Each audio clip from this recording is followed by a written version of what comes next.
마가복음 27번째 시간입니다. 6장, 마가복음 6장 14절로부터 29절까지 말씀, 조금 길지만은 한 목소리로 우리가 같은 템포로 마음을 모아서 같이 합독합니다. 시작. 이에 예수님의 이름이 드러난지라 헤롯 왕이 듣고 이르되 이는 세례 요한이 죽은 자 가운데서 살아났도다.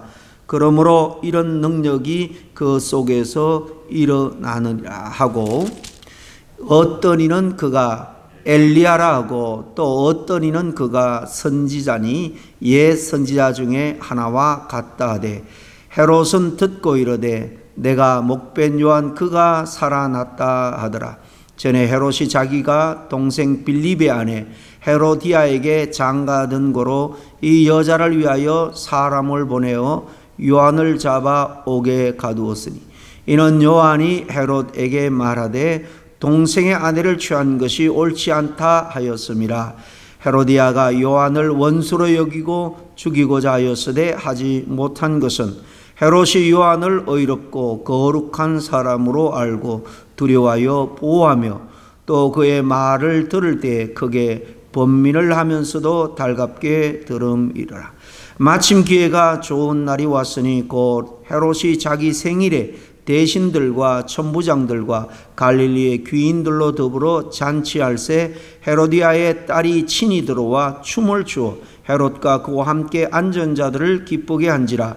왕이 그 소녀에게 이르되 무엇이든지 내가 원하는 것을 내게 구하라 내가 주리라 하고, 또 맹세하기를 무엇이든지 내가 내게 구하면 내 나라의 절반까지라도 주리라 하거늘, 그가 나가서 그 어머니에게 말하되 내가 무엇을 구하리까? 그 어머니가 이르되 세례 요한의 머리를 구하라 하니, 그가 곧 왕에게 급히 들어가 구하여 이르되 세례 요한의 머리를 소반에 얹어 내게 주기를 원하옵나이다 하니, 왕이 심히 근심하나 자기가 맹세한 것과 그 앉은 자들로 인하여 그를 거절할 수 없는지라.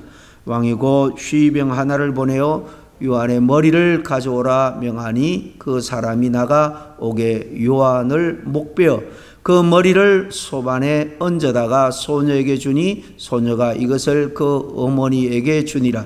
요한의 제자들이 듣고 와서 시체를 가져다가 장사하니라. 아멘. 오늘 세례 요한의 죽음에 대한 이야기입니다. 헤롯 왕이 이 헤로디아의 청을 그 딸과 함께 한 청을 어길 수가 없어서 이 요한의 목을 베우게 한 것입니다. 여기 나오는 헤롯은 우리가 아는 헤롯 대왕이 아닙니다. 헤롯 대왕은 예수님이 태어나고 얼마 있지 않아 죽고 그 세 아들로 하여금 전체를 나누어서 통치하게 했는데 그걸 분봉왕이라고 하죠. 이 갈릴리 지역의 분봉왕은 헤롯 안디바입니다. 그 갈릴리 밑에 사마리아로부터 저 밑 예루살렘 그 밑 에돔까지 가장 큰 넓은 지역을 아켈라오라는 큰 아들이 통치하고, 또 요단 동편은 빌립이 헤롯 빌립이 통치를 했는데, 바로 이 갈릴리를 통치한 분봉왕 헤롯 안디바가 이 동생 헤롯 빌립의 아내를 취하여 왕비로 삼은 것입니다. 물론 그에게도 아내가 있었지만은 20여 년간 부부로 산 아내와 파혼을 하고 이복 동생입니다. 이 빌립은 이복 동생의 아내를 빼앗은 거예요. 그런 헤롯 왕이 이렇게 새로 왕비가 된 헤로디아의 청을 들어 요한의 목을 벤 사건입니다. 이 시간에는 예수님과 이 헤롯에게 목베임을 당한 요한의 관계, 둘과의 관계에 대해서 우리가 한번 이 아침에 생각하고, 우리와 주님의 관계를 한번 두 관계에 비추어 새롭게 정립할 수 있는 시간이 되었으면 좋겠습니다. 예수님이 사역을 시작한 다음에 이제 예수님의 소문이 널리 퍼지게 되었죠. 바로 앞 장면에 보면 제자들을 파송했는데 예수님뿐만 아니라 그의 제자들도 이렇게 귀신을 쫓고 많은 병자들 고칩니다. 그러니 과연 이 예수님은 어떤 분인가? 예수님의 그 어떤 초자연적인 사건에 대한 소문들이 널리 퍼지면서 당연히 이 헤롯 왕도 예수님을 알게 되었습니다. 그런데 이 헤롯은 방탕하고 동생의 아내를 빼앗은 아주 탐욕스러운 못된 왕이었습니다. 역사를 보면 왕 중에 좋은 왕도 있고 나쁜 왕이 있는데 좋은 왕이 통치를 하면 그 백성들은 당연히 편안한 삶을 살고 나쁜 왕이 나라를 통치하면 그 백성들은 수많은 고통을 당하게 됩니다. 의로운 사람이었던 이 세례 요한, 아무리 왕이지만은 동생의 아내를 빼앗은 그의 못된 행동을 두고 볼 수가 없어서 그는 공개적으로 지적합니다. 비판합니다. 그 대가가 바로 이렇게 오늘 나오는 것처럼 목베임이었습니다. 이 부분에서 우리는 요한의 성격을 어느 정도 알 수가 있습니다. 불의를 보면 참지 못하는 그런 성격, 예수님의 성격과도 참 많이 닮아 있다 하는 것을 우리가 알 수 있는 것은, 한 번은 예수님이 성전에 올라갔을 때 성전 안에 이 성전세를 바꾸어 주고 또 성전에 바칠 제물들을 이 짐승들, 제물로 바칠 짐승들을 이렇게 바꾸고 팔면서 폭리를 취하는 그런 성전을 이용해서 이익을 취하는 장사치들을 채찍을 만들어서 다 쫓아냈죠. 내 집은 만민이 기도하는 집이다. 이렇게 세상에 탐욕을 채울 그런 장소로 쓰여서는 안 된다. 호통을 치면서 채찍을 만들어 쫓아냈습니다. 아마 이 광경을 목격한 사람은 세례 요한이 다시 살아 돌아온 것이 아닌가, 그렇게 생각했을 수도 있습니다. 당시 사람들이 이런 예수님의 모습을 보고 이 병자를 고치고 또 많은 초자연적인 능력을 베푸는 이런 모습을 통해서 이스라엘 사람들도 과연 세례 요한을 다시 떠올리지 않을 수 없었을 것입니다. 이 헤롯 또 요한이, 자기가 죽인 요한이 다시 살아온 것이 아닌가. 오늘 본문에 보면은 예수님을 보고 세례 요한이 죽은 사람 가운데 살아났다, 그렇게 하는 사람도 있고, 아니다, 그는 구약의 가장 능력을 크게 베푸는 엘리야가 다시 살아왔다, 아니면 옛 선지자 중에 한 사람이다, 뭐 이렇게 여러 가지로 말들이 많았습니다. 하여튼 이 예수님의 모습을 보면서 세례 요한도 특별히 헤롯이 양심의 가책이 있었는지 떠올리게 된 것입니다. 왜냐하면 세례 요한이 활동할 때에 당시 종교 지도자들에게는 물론이고 사회 지도층에도 심지어는 백성들에게까지 큰 영향을 미쳤기 때문입니다. 그래서 예수님의 이런 능력 베푸는 소문을 듣고 헤롯은 두려움에 쌓였고, 동시에 정말 그가 누군가 궁금하기도 했을 것입니다. 헤롯이 이렇게 자기 동생 빌립의 아내 헤로디아와 결혼한 것을 두고 요한이 헤롯 왕에게 오늘 보니까 이것은 옳은 일이 아니다, 당당하게 이렇게 지적하고 말했기 때문에 요한도 헤롯도 어쩌면 이 요한을 기회만 있으면 죽여야지, 그러나 많은 사람들이, 백성들이 그를 추종하고 있기 때문에 빌라도처럼 쉽게 그를 죽일 마음을 먹지를 못했습니다. 그런데 생일 자칫날 이 헤로디아가 데리고 온 이 관연한 딸이 춤을 추는데 왕도 기뻤고 모든 대신들도 다 기뻤습니다. 그 잔치 분위기에 도취했는지 나라의 절반이라도 주겠다, 무엇이든지 원하면 내가 들어주겠다, 소원을 말해라. 이 딸이 엄마 헤로디아에 가서 뭘 왕에게 요청할까 부탁을 하죠. 아마 이 헤로디아도 남편을 버리고 이렇게 이 헤롯의 왕비가 된 것이 늘 두려웠던지 불안했던지 이 요한의 목을 요구하라 그렇게 말합니다. 빌라도도 예수님을 십자가에 못 박아서는 안 된다는 것을 알았지만은 자기의 그 총독직을 안전하게 유지하기 위해서 어쩔 수 없이 그렇게 예수님을 십자가에 내준 것처럼 헤로드 왕도 이렇게 교활한 한 여인의 원한과 어리석은 판단으로 자기의 그 왕이 된 그 체면을 지키기 위해서 대신들에게 한 그 맹세를 지키기 위해서 잘못된 것임에도 불구하고 이렇게 요한의 목을 소반에 담아오라 명령을 합니다. 예수님은 33세에 죽었고 요한은 예수님보다 한 6개월 먼저 났으니까요. 그럼에도 불구하고 요한은 예수님보다 더 짧은 33세보다도 더 짧은 삶을 살았음을 우리가 알 수가 있습니다. 이런 짧은 생애였지만은 예수님을 위해서 요한은 자기의 생명을 아낌없이 바치는 그런 삶을 살았음을 우리가 알 수가 있습니다. 요한이 우리에게 주는 귀한 메시지가 뭡니까? 우리가 일반적으로 잘 아는 것처럼 요한은 바로 메시아가 이 땅에 오는 길을 잘 예비하는 그런 삶을 살았죠. 요한의 생애를 돌이켜보면 하나님의 아들 예수 그리스도가 이 땅에 초림할 때, 처음으로 이 땅에 올 때에 그분을 맞을 준비를 한 유일한 사람입니다. 목사도 성도의 집에 가면, 신방을 가면 정성스럽게 대접을 합니다. 그런데 이 땅에 메시아로 오신 예수님이 이 땅에 오셨는데도 불구하고 어느 누구도 맞을 준비를 하지 않았죠. 오히려 배척합니다.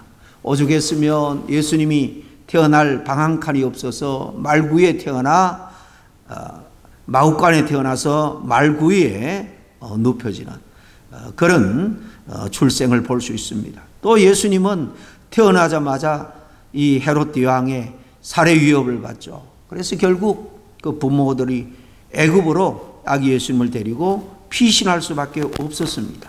예수님이 메시아로 이 땅에 오셨는데 그 누구도 환영하거나 맞을 준비를 하지 않았습니다.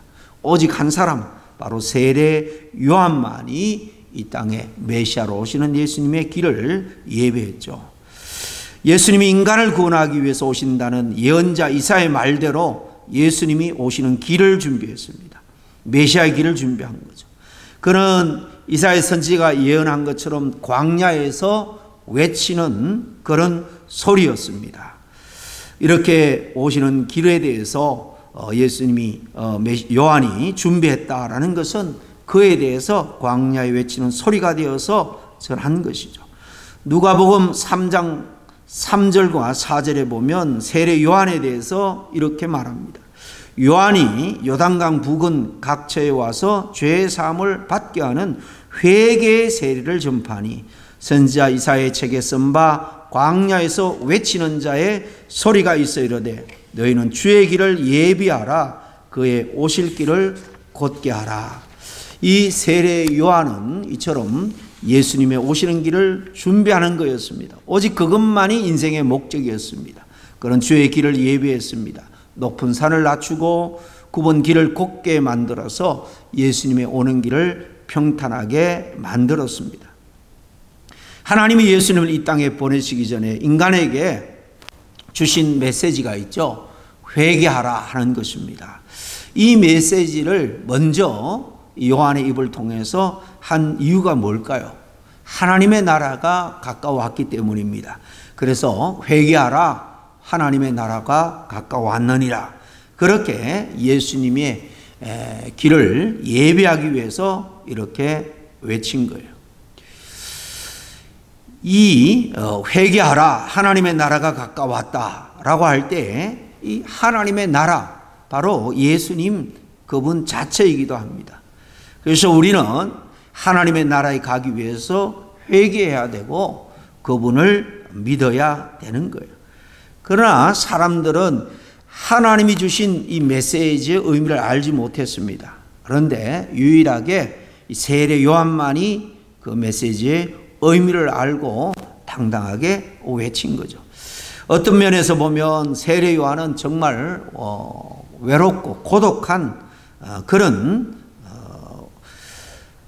주님의 길을 예비하는 자로 외쳤을 것입니다. 왜냐하면 진리를 아는 사람은 외롭습니다. 고독합니다. 진리에 대해서 아무리 이야기를 해도 사람들이 진리를 알아듣지 못하는 경우가 더 많기 때문입니다. 전도가 적절한 비유가 될 겁니다. 아마 여러분이 예를 써서 정말 가까운 사람들에게 전도를 한번 해보세요. 정말 예수님이 우리가 구원자가 되신다, 이런저런 복음의 진리를 들어서 이야기를 해도 전혀 알아듣지 못할 때 얼마나 안타까운지 모릅니다. 정말 눈물을 흘리며 간곡히 예언해도 못 알아들 때는 정말 외롭고 슬픈 생각까지 들죠. 이것이 바로 세례 요한의 당시 마음이었을 겁니다. 요한은 요단강에서 또 세례를 주는 일을 했죠. 그런데 바리새파 사두개인 사람들이 세례를 베풀고 있는 곳으로 막 몰려오니까 예수님이 소리치면서 뭐라고 꾸중합니까? 마태복음 3장 7절 이하에 나오는데요. 독사의 자식들아, 누가 너희를 가르쳐 임박한 진노를 피하라 하더냐? 그러므로 회개에 합당한 열매를 맺고 속으로 아브라함이 우리 조상이라고 생각하지 말라.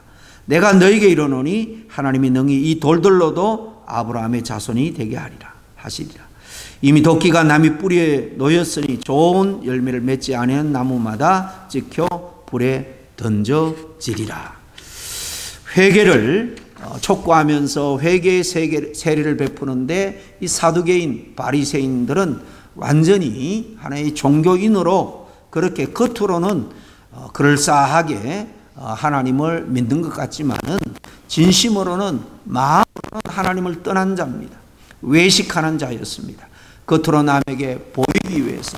그래서 그의 중심을 아는 세례 요한은 정말 회개의 세례를 받기 위해서는 정말 회개하고 회개에 합당한 그런 열매를 맺으라는 것입니다. 마음을 바꾸라는 것입니다. 그리고 진정과 신령으로 주님을 예배하는 자로 돌아서라는 것입니다. 독사의 자식들아, 이렇게 세례 요한은 직설적으로 정말 폐부를 찌르는 그런 외침으로 그들의 죄악상을 지적합니다. 사람들은 이러한 세례 요한을 메시지를 듣기 위해서 많이 몰려왔습니다. 이러한 모습에서 오늘날 우리 교회를, 오늘날 현대 교회를 한번 돌아봅니다. 여러분, 교회에서 얼마나 많은 설교가 선포되고 있는지 모릅니다. 여러분은 진정한 설교가 뭐라고 생각을 합니까? 그것은 목숨을 걸고 진리를 말하는 것입니다. 저도 때로는 메시지가 좀 강하다 싶으면 듣는 사람의 기분을 맞추기 위해서 사실 수위를 조절하는 경우가 많습니다. 그러나 솔직히 설교는 진리의 말씀을 있는 그대로 전하는 것이 맞습니다. 진리를 전하는 설교를 하지 않고는 하나님을 기쁘게 할 수가 없습니다. 또 교회가 성장하기가 불가능합니다. 성장한다고 할지라도 사람의 마음을 맞추기 위해서 설교하고 교회를 목회할 때에 교회는 작은 시련 앞에도, 작은 고난 앞에도 금방 쓰러지고 말 겁니다. 세례 요한의 메시지는 당시 사람들의 폐부를 찔렀습니다. 당시 사람들은 세례 요한이 예언자가 아닌가 하는 의문을 가졌습니다. 왜냐하면 예수님이 왔을 당시만 해도 말라기 이후 400년 동안 하나님께서 어떤 선지자도 보내어서 예언을, 하나님의 말씀을 주지 않았습니다. 하나님의 음성이 400년 동안 이스라엘 백성들에게 사실 침묵하고 있었습니다. 그렇기 때문에 사람들은 어쩌면 정말 폐부를 찌르는 이 메시지를 갈망하고 있었는지도 모르겠습니다. 그래서 이런 직설적인 폐부를 찌르는 그런 메시지를 듣기 위해서 세례 요한 앞에 구름대처럼 몰려온 겁니다. 세례 요한은 낙타토를 입고 허리에 가죽띠를 띠고 메뚜기와 석청 덜꿀을 먹었다고 하죠. 가장 험악한 옷, 거친 음식을 먹었다라는 것입니다. 어떤 목사님이 좀 오래됐습니다만 그런 말을 하더라고요. 한국의 사교육 문제, 부동산 투기 문제 얼마나 심각합니까? 그분이 그러더라고요. 강남에 있는 교회가 사교육을 하지 않으면 우리나라 사교육 문제가 해결될 겁니다. 부동산 문제도 마찬가지고 정말 그리스도인들이 마음을 모으면은 한국 사회가 가지고 있는 모든 문제들을 궁극적으로 정말 변화시키고 해결해 나갈 수 있을 거다. 그런 이야기를 들으면서 좀 과장된 이야기일 수는 있습니다만은 참 일리가 있다고 생각을 합니다. 지금 그리스도인이 많이 줄어들었다고 하지만은 그 20% 가까이 됩니다. 여러분, 5명 중에 한 사람인 이 그리스도인이 정말 5명에만 영향력을 미칠 수 있다면 그 사회는 변할 수 있는 겁니다. 그리스도인들이 세상 사람들과 똑같이 어쩌면 더 심하게 사교육하고 부동산 투기하고 화학 결혼식 하는 그런 모습들을 참 볼 수 있는데, 이런 모습을 통해서 세상에 모범이 되기는커녕 선한 영향력을 조금 더 끼칠 수가 없을 겁니다.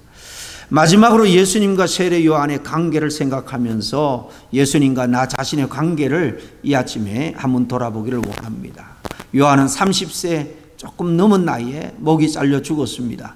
그러나 예수님은 세례 요한에 대해서 어떻게 평가합니까?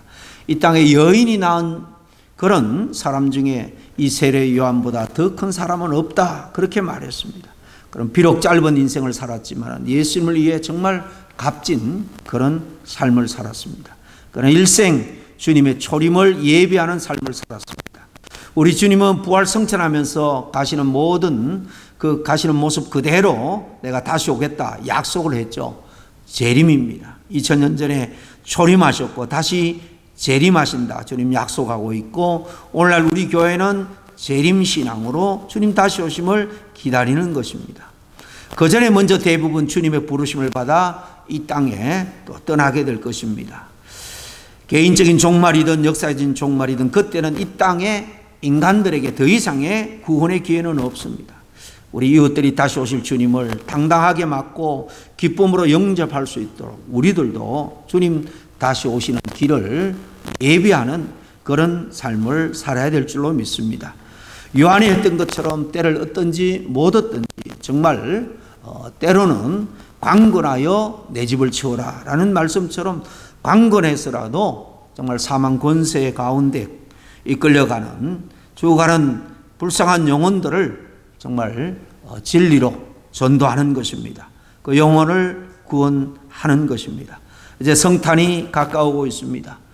성탄을 기다리면서 정말 우리가 기다려야 되는 것은 다시 오실 주님을 기다리면서 우리의 신앙을 새롭게 하는 것인 줄로 믿습니다.